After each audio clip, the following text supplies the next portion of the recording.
Hello বন্ধুরা, অভিজ্ঞান education YouTube চ্যানেলে তোমাদের প্রত্যেককে স্বাগত জানাই। বন্ধুরা, সামনেই তো ১৩,৪২১টি শূন্য পদে প্রাথমিকে শিক্ষক নিয়োগের প্রক্রিয়া শুরু হতে চলেছে। তা আজকের ভিডিওতে আমি তোমাদের সাথে শেয়ার করব প্রাইমারি টিচার যে রিক্রুটমেন্ট ২০২৫ সালে হতে চলেছে, এই রিক্রুটমেন্ট প্রক্রিয়ায় প্রাইমারি যে ইন্টারভিউ প্রসেস চলবে, সেই ইন্টারভিউয়ের কাট অফটা কত হতে পারে, কাট অফ কত যেতে পারে, সেটা আজকের ভিডিওতে আমি তোমাদের সাথে ডিসকাস করব।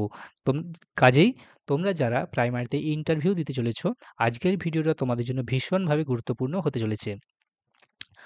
আজকের ভিডিওতে আমি তোমাদেরকে প্রত্যেক ক্যাটাগরি ধরে ধরে কাট অফ কত হতে পারে, হ্যাঁ, জেনারেলদের ক্ষেত্রে কত কাট অফ যেতে পারে, এসসিদের ক্ষেত্রে কত, ST, OBC, para teacher, pH category এদের প্রত্যেকের কাট অফ কত যেতে পারে, সেগুলো আমি তোমাদের এক এক করে আলোচনা করে দেব।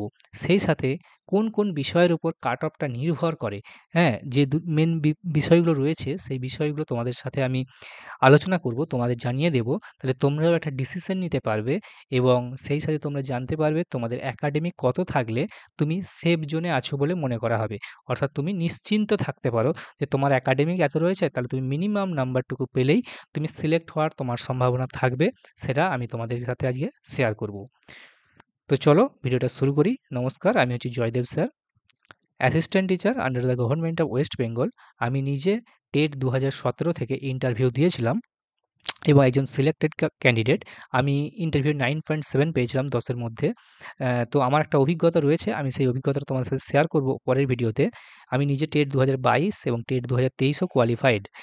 তো চলো ভিডিওটা শুরু করি। আজকের আলোচ্য বিষয় প্রাইমারি রিক্রুটমেন্ট প্রসেসের কাট অফটা কত।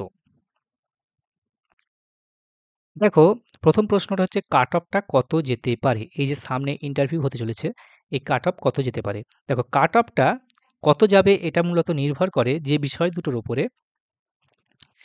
সেই দুটো বিষয়কে জেনে নেওয়া প্রথমে ইম্পর্টেন্ট বলে আমি মনে করছি। কোন কোন বিষয়ের উপরে কাট অফটা নির্ভর করে। দেখো, কাট অফ কোনো একটা যে কোনো পরীক্ষার ক্ষেত্রেই, যে কোনো এক্সামের ক্ষেত্রেই কাট অফটা যে দুটো বিষয়ের উপর নির্ভর করে, দুটো মেনলি বিষয় রয়েছে। এক হচ্ছে কত ভ্যাকেন্সি রয়েছে, এটা হচ্ছে মোস্ট ইম্পর্টেন্ট। কত ভ্যাকেন্সি রয়েছে, কত ভ্যাকেন্সি আছে, সেটা মোস্ট ইম্পর্টেন্ট। অ্যান্ড সেকেন্ডলি যেটা, সেটা হচ্ছে কতজন ইন্টারভিউ দিচ্ছে, কতজন ইন্টারভিউতে অ্যাপিয়ার করছে, এটাও হচ্ছে মোস্ট ইম্পর্টেন্ট। ওকে, কতজন ইন্টারভিউ দিচ্ছে।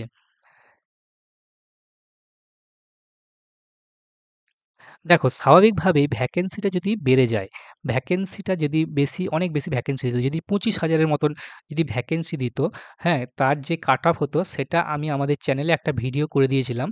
যেমনটা শোনা যাচ্ছিল যে গতবারের তুলনায় ভ্যাকেন্সিটা বেশি আসবে। গতবার কত এসেছিল? ১১,৭৬৫টা। তার তুলনায় ভ্যাকেন্সি বেশি আসবে। আমরা সেই হিসাবে ২৫,০০০-এর উপরে একটা ভ্যাকেন্সি বানিয়ে দিয়েছিলাম। আমাদের চ্যানেলে দেখবে ওর ভিডিওটা রয়েছে। দেখো, অন স্ক্রিন তোমরা দেখতে পাচ্ছ অভিজ্ঞান এডুকেশন ইউটিউব চ্যানেলে। এই হচ্ছে সেই ভিডিও যেটা আমি বানিয়েছিলাম ২৫,০০০ কাট অফের জন্য তুমি কত পেলে চাকরি পাবে, কাট অফটা কত হতে পারে। এটা ছিল মেনলি ২৫,০০০ ভ্যাকেন্সির উপরে। এটার কাট অফটা অনেকটাই কম দেখানো হয়েছিল। তো এখন তোমরা জানো ভ্যাকেন্সি এসছে ১৩,৪২১টি। এই ১৩,৪২১টি শূন্যপদের রেসপেক্টে তার কত কাট অফ হচ্ছে। স্বাভাবিকভাবেই ২৫,০০০ এর যে কাট অফ ছিল তার থেকে একটু তো কাট অফটা বেশি হবে, কারণ ভ্যাকেন্সিটা কমিয়ে দেওয়া হয়েছে। ভ্যাকেন্সিটা কত আছে সেটা মোস্ট ইম্পর্টেন্ট। ভ্যাকেন্সি কমে গেলে কিন্তু কাট অফটা বেড়ে যাবে। এবং কতজন ইন্টারভিউ দিচ্ছে এই সংক্রান্তও একটা ভিডিও আমাদের চ্যানেলে রয়েছে। এই যে এই ভিডিওটা তোমরা দেখছো, আমাদের চ্যানেল অভিজ্ঞান এডুকেশনে এই ভিডিওটার কথা বলছি যে ২০২৫ প্রাইমারি নিয়োগে কতজন টেট পাস বসতে চলেছে। এই ভিডিওটা তোমরা যদি না দেখে থাকো, তোমরা এটা দেখে নেবে। তাহলে এই ভিডিওটা থেকে তোমরা একটা আইডিয়া পেয়ে যাবে মোটামুটি কতজন ক্যান্ডিডেট তারা তারা টেট পাস ক্যান্ডিডেট তারা ইন্টারভিউ দিতে চলেছে। এই ভিডিওটা তোমরা দেখে নেবে। আমি এর লিঙ্ক আই বাটনে দিয়ে দেবো। তাহলে ওই ভিডিও থেকে তোমরা জানতে পেরে যাবে যে কতজন ক্যান্ডিডেট ইন্টারভিউ দিচ্ছে। তা এখন ভ্যাকেন্সিটা তাহলে বুঝতে পারলে কোন কোন বিষয়ের উপর নির্ভর করে ভ্যাকেন্সি, এই কাট অফটা কোন কোন বিষয়ের উপর নির্ভর করে, সেটা হচ্ছে ভ্যাকেন্সির উপর এবং ইন্টারভিউ কতজন দিচ্ছে তার উপরে। ওকে, এর পরের যে প্রশ্নটা কাট অফটা কত যেতে পারে, আমি তোমাদেরকে কাট অফ যেটা বলে দেব সেটা গত বছরের গত বছর থেকে সেটা যুক্তি দিয়ে বিশ্লেষণ করা হয়েছে গত বছর কত ছিল, কত শূন্য পদ ছিল এবং সেই সাথে এই বছরে কতজন রয়েছে তার উপরেই কিন্তু এই কাট অফটা বানানো হয়েছে। কাজেই আমি প্রত্যেকটা ক্যাটাগরি লিখে নিই এবং তোমাদেরকে শেয়ার করছি। আ টেবিল রেডি। তো দেখো, জেনারেলদের ক্ষেত্রে যেটা কাট অফ এই বছরে যাওয়ার সম্ভাবনা রয়েছে সেটা হচ্ছে 33.5। ওকে? 33.5 আমরা অ্যাজাম্পশন করছি, সেই সাথে +-1 অর্থাৎ ১ নাম্বার কমও হতে পারে অর্থাৎ 32.5 ও যেতে পারে এবং 34.5 ও এটা হতে পারে। ১ কমও হতে পারে, ১ বেশিও হতে পারে। এটা তো এক্সাক্টলি বলা সম্ভব নয়। তবে আমরা একটা অ্যাজাম্পশন এভাবেই করে থাকি। কারণ এই জেনারেলেরই গতবারে কাট অফ গিয়েছিল ৩১.৪০। এটা গতবারে কাট অফ গিয়েছিল। সেই তুলনায় এবছরে যেহেতু ভ্যাকেন্সিটাও বেশি আছে এবং মানে ক্যান্ডিডেটও বেশি আছে, সেই জন্য আমরা এটা ৩৩.৫ ধরে রাখলাম। ওকে? ওবিসি এদের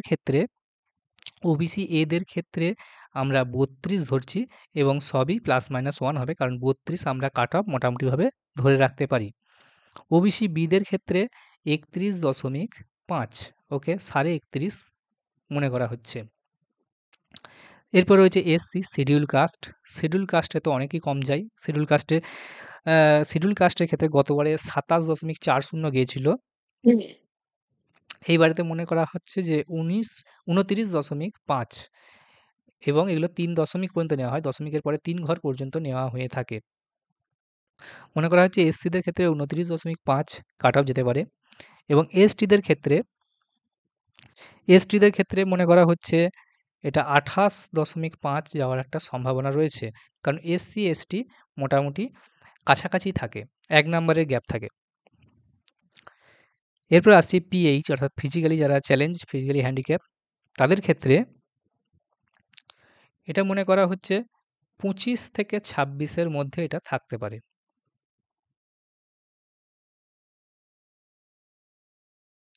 তাহলে বুঝতে পারলে জেনারেলদের ক্ষেত্রে ৩৩.৫, জেনারেলদের ক্ষেত্রে ৩৩.৫, ওবিসি এদের ক্ষেত্রে হচ্ছে ৩২, ওবিসি বিদের ক্ষেত্রে হচ্ছে ৩১.৫০, এসসিদের ক্ষেত্রে ২৯.৫, এসটি হচ্ছে ২৮.৫ এবং পিএইচদের ক্ষেত্রে ২৫ থেকে ২৬, ২৫, ২৫.৫, ২৬ এর মধ্যেই থাকবে। এরপর আসছি প্যারা টিচার। প্যারা টিচাররা বয়সের ছাড় পেয়ে থাকে। প্যারা টিচারদের জন্য সিটও রিজার্ভেশন থাকে 10%। তা প্যারা টিচারদের ক্ষেত্রে মোটামুটিভাবে আমরা আশা করছি এটা ২৫.৫ থাকতে পারে। ২৫.৫, ২৫.৫ এবং এটা খুব একটা হেরফের হয় না। কারণ গতবারে প্যারা টিচার এরকমই গিয়েছিল এবং এইবারেও এরকমই যাওয়ার একটা সম্ভাবনা রয়েছে। কারণ প্যারা টিচাররা নতুন করে রিক্রুটমেন্ট হয়নি তোমরা জানো। এখন যা নিয়োগ হবে অ্যাসিস্ট্যান্ট টিচার নিয়োগ হবে। তো প্যারা টিচারটা আমরা গতবারের সমতুল্যে রাখলাম ২৫.৫। এর পরের প্রশ্নটা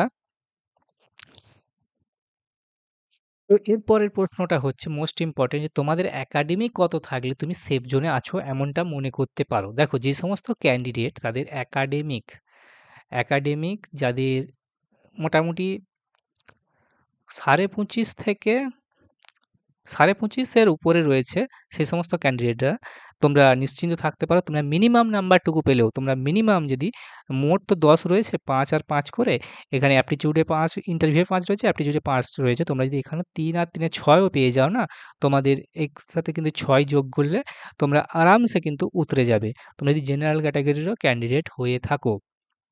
দেখতে পাচ্ছ ৩১.৫ এর উপরে চলে যাচ্ছে।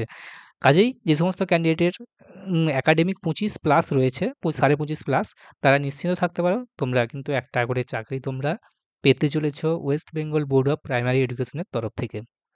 তো এই ধরনের লেটেস্ট আপডেট পেতে আমাদের চ্যানেল অভিজ্ঞান এডুকেশনকে তোমরা সাবস্ক্রাইব করে নিতে পারো। এই দেখছো আমাদের চ্যানেল অভিজ্ঞান এডুকেশন। এখানে আমরা মূলত প্রাইমারি এবং ডিএলএড এর গাইডেন্স দিয়ে থাকি। প্রাইমারি ইন্টারভিউর প্রিপারেশন দিয়ে থাকি সম্পূর্ণ বিনামূল্যে। এখানে বিভিন্ন দেখো মিড ডে মিল সংক্রান্ত কী ডকুমেন্ট লাগবে ইন্টারভিউয়ের জন্য, হ্যাঁ? তারপরে কোন কোর্স থাকলে তোমরা এক্সট্রা কারিকুলামের নাম্বার পাবে, সমস্ত ভিডিও এখানে খুব সুন্দর করে সিস্টেম্যাটিক ওয়েতে সাজানো রয়েছে। একদম টেট পাস থেকে কী স্টেপ রয়েছে সেগুলোও এখানে দেওয়া রয়েছে। তোমরা এবং দেখতে পাচ্ছ যে কোন এবং ক্যান্ডিডেটদের পাস নাম্বার কত, টেটের পাস নাম্বার প্রত্যেক ক্যাটাগরি ধরে সেগুলো সমস্ত দেওয়া রয়েছে স্টেপ বাই স্টেপ। তোমরা এখানে চাইলে আমাদের চ্যানেলটাকে ভিজিট করতে পারো এবং আমাদের চ্যানেলে প্রথমবার এলে চ্যানেলটিকে অবশ্যই সাবস্ক্রাইব করে নাও এবং ভিডিওটা ভালো লাগলে লাইক করো, বন্ধুদের সাথে শেয়ার করে দাও। তো দেখা হচ্ছে পরের ভিডিওতে। ধন্যবাদ।